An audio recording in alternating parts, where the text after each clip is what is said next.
वालेकुम। तो इस वीडियो में बात करेंगे दोस्तों मुंह और ज़ुबान के चालों के बारे में। तो इसको दोस्तों माउथ अल्सर भी कहा जाता है और ये दोनों छोटों और बड़ों दोनों में पाए जाते हैं और इनकी वजह से दोस्तों मरीज़ जो होता है वो बहुत परेशान होता है। तो आपने इसको किस तरह से ख़त्म करना है।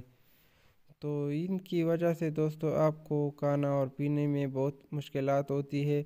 अगर आपके मुंह में चाले हैं तो वो दोस्तों बहुत दर्द वगैरह करते हैं। तो इनकी कुछ वजह है जिनकी वजह से दोस्तों ये चाले जो है बनते हैं। तो आप यहाँ पे चेक कर सकते हैं। इसको दोस्तों माउथ अल्सर भी कहा जाता है।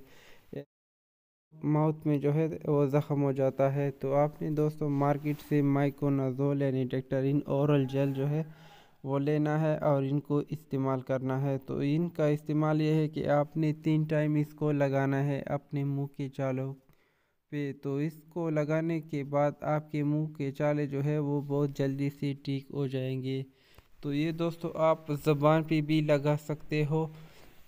तो इनकी साइड इफ़ेक्ट वगैरह आप जान के इसको यूज़ कर सकते हो या डॉक्टर के मुताबिक भी आप इसको यूज़ कर सकते हो। ओरल जेल है जिनके इस्तेमाल से आपके मुंह के चाले जो है वो बहुत जल्दी से ठीक हो जाएंगे। और इनका इस्तेमाल दोस्तों आप 3 टाइम जो है कर सकते हो डेली। तो इनके इस्तेमाल से दोस्तों आपके मुंह के जितने भी चाले होंगे या ज़बान पे जितने भी चाले होंगे वो इससे ठीक हो जाएंगे। तो ये आप दोनों यानी छोटों में भी इसको इस्तेमाल कर सकते हो और बड़े भी इसको इस्तेमाल कर सकते हैं। तो इनके इस्तेमाल से आपके हर किस्म के चाले जो है वो ठीक हो जाएंगे।